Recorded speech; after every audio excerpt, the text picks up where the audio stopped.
بسم اللہ الرحمن الرحیم۔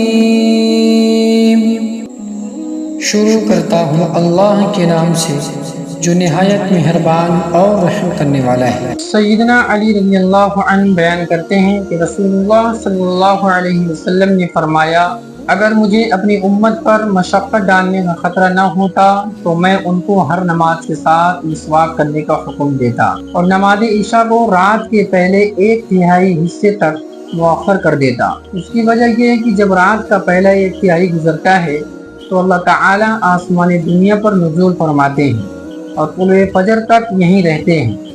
اس دورانیے میں ایک کہنے والا یہ کہتا رہتا ہے، کیا کوئی سوال کرنے والا ہے کہ اس کو دیا جائے؟ کیا کوئی دعا کرنے والا ہے کہ اس کو جواب دیا جائے؟ کیا شفا کرنے والا کوئی مریض ہے کہ اس کو شفا دے دی جائے؟ اور بخشش کرنے والا کوئی گنہگار ہے کہ اس کو بخش دیا جائے؟ حدیث نمبر 560، مسند احمد۔